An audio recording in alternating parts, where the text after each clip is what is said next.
O Dia Mundial do Refugiado é celebrado no dia 20 de junho. A data tem o objetivo de homenagear a coragem e a força das milhões de pessoas que são obrigadas a fugir de suas casas e se refugiar em outras localidades para evitar perseguições, calamidades naturais ou guerras. Outro objetivo da data é discutir com a sociedade e os governos a ideia de solidariedade, respeito e responsabilidade que as nações devem ter com os refugiados. Talal chegou no Brasil há 8 anos, fugido da guerra na Síria. Para voltar para a Síria, acho agora muito difícil, porque meus filhos agora estudam em português, eles falam português, estudam em português. Então, por isso, para voltar para a Síria, para eles muito difícil, por isso eu quero ficar aqui no Brasil. O relatório da Organização das Nações Unidas para Refugiados estima que mais de 82 milhões de pessoas no mundo foram forçadas a deixar seus locais de origem. A condição de refugiado se dá quando a pessoa é considerada vítima de perseguição por raça, religião, nacionalidade, por pertencer a determinado grupo social ou por opiniões políticas, fazendo com que ela busque proteção em outro lugar. Os países desenvolvidos ou em desenvolvimento, como o Brasil, são destinos de milhares de pessoas que pedem ajuda. O fluxo de imigrantes e refugiados vindos da Venezuela para o Brasil é um dos maiores êxodos recentes da América Latina. Eles fogem da fome e de perseguições políticas do país vizinho. O estado de Roraima é a porta de entrada. Estima-se que cerca de 260 mil venezuelanos vivem no Brasil. Os refugiados são recebidos pela Operação Acolhida do governo federal, que os ajuda com a documentação e com o processo de integração no país. Quando a condição de refugiado é aceita pelo governo brasileiro, a pessoa passa a ter o mesmo direito de um nacional. Segundo esse professor de Relações Internacionais da Universidade Federal de Roraima, a análise de pedido de refúgio tem demorado em razão da grande demanda.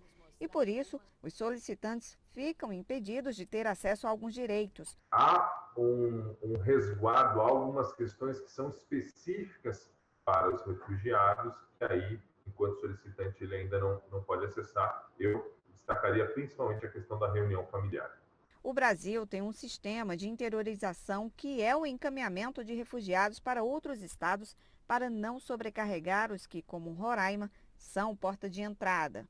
O destino dos refugiados dentro do país é determinado levando-se em conta a localidade onde possa manter família e ter uma vaga de emprego disponível. Mas, assim como em todo o mundo, a pandemia dificultou a acolhida, como aconteceu com essa venezuelana. Com a pandemia, fomos os primeiros a ficar desempregados e os últimos em levar em consideração para as políticas públicas de combate contra a pandemia, né? A Justiça também vem sendo acionada para decidir sobre refúgio e garantir o direito à dignidade humana. No fim do ano passado, o presidente do Supremo Tribunal Federal, ministro Luiz Fux, manteve a decisão que determinava a responsabilidade solidária entre União, o estado do Amazonas e o município de Manaus, para dar continuidade ao fornecimento de refeições diárias a imigrantes e refugiados atendidos pela Operação Acolhida. Em uma decisão mais antiga, de 2018, o Supremo Tribunal Federal negou o pedido do estado de Roraima, que pedia o fechamento da fronteira com a Venezuela para impedir a entrada de imigrantes e refugiados. A Corte entendeu que o fechamento de fronteira se refere a relações entre o Brasil e os países, com base em lei e tratados internacionais. Para repercutir o assunto, eu recebo agora a advogada e professora do Instituto de Relações Internacionais da Universidade de Brasília, Carolina Claro. Olá, Carolina, seja muito bem-vinda. Boa tarde para você. Obrigada, boa tarde. Bom, acompanhamos na reportagem, esse é um assunto realmente complexo, é difícil mesmo, requer estratégias de todos os atores envolvidos no processo, né? Mas eu quero que você comece explicando para a gente o Estatuto do Refugiado, a Convenção das Nações Unidas relativa ao Estatuto, completa no mês que vem 70 anos, não é isso? Eu quero que você explique quais os principais avanços, né, dessa convenção, do Estatuto, ao longo de todas essas décadas. Bom, ele é extremamente importante. Ele foi criado no momento em que era necessário proteger pessoas pelos 5 motivos de perseguição que foram mencionados na reportagem, mas também ele ampliou o escopo de proteção para instrumentos regionais. Nós temos a Declaração de Cartagena, de 1984, que considera pessoas refugiadas também aquelas que sofrem grave e generalizada violação de direitos humanos. E é importante salientar que todo esse arcabouço do Instituto de Refúgio, por meio da Convenção de 51 e por meio da Declaração de Cartagena, foi internalizada nas legislações nacionais, como é o caso da legislação brasileira. Carolina, nós temos também, professora, outros instrumentos e leis nacionais, né? Então, me parece que leis não nos faltam.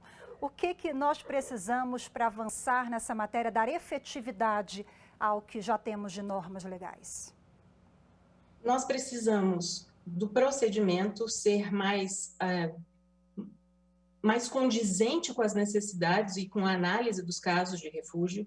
Nós precisamos de mais assistência humanitária e que, de fato, o governo brasileiro passe a respeitar os preceitos da Convenção, os preceitos também da nossa legislação, da Lei 9474 de 97 e da Constituição Federal.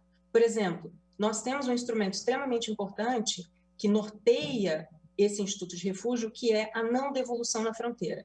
Então, no momento em que há esse fechamento de fronteira, né, por motivos sanitários, há também a necessidade de se criar mecanismo para que as pessoas solicitantes de refúgio tenham, de fato, acesso ao procedimento de refúgio, o que não vem sendo respeitado pelo governo brasileiro. Não vem sendo respeitado em virtude da pandemia, porque nós vivemos nesse momento de excepcionalidade, ou a senhora observa que isso já vem ocorrendo desde a crise na Venezuela com a chegada desses refugiados? Bom, na verdade, nós temos recebido essas pessoas, mas a grande questão em relação à pandemia é que nós temos agora uma política migratória muito mais securitária. Então, a pandemia tem sido usada como um grande subterfúgio para impedir que essas pessoas cheguem ao Brasil e que tenham acesso ao território. Porque, ao mesmo tempo em que as portarias, são mais de 30 portarias, mencionam que o governo brasileiro fecha as fronteiras terrestres, elas aceitam que pessoas entrem via aérea e aí possam fazer todo o procedimento de regularização migratória, enfim, de entrada no país. Então, nós temos utilizado a pandemia como um subterfúgio para excluir algumas pessoas migrantes e refugiadas da nossa acolhida, o que é contrário à legislação nacional. O Poder Judiciário brasileiro está bem sensível a essa questão. Nós citamos também na reportagem decisões. O que a senhora destaca de atuações do Poder Judiciário em prol dos refugiados?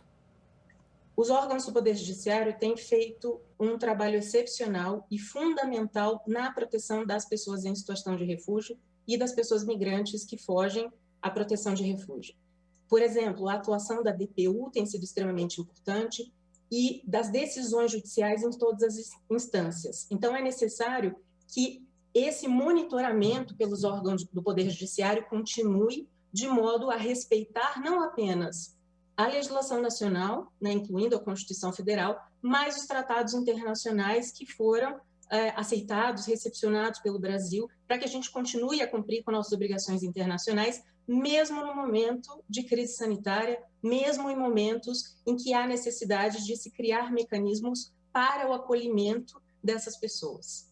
Professora Carolina Claro, muito obrigada pela sua participação. Infelizmente o tempo é curto, temos tantas outras questões que deveriam ser abordadas, mas não temos tempo, fica para a próxima. Muito obrigada, ótima tarde para você. Eu que agradeço, obrigada.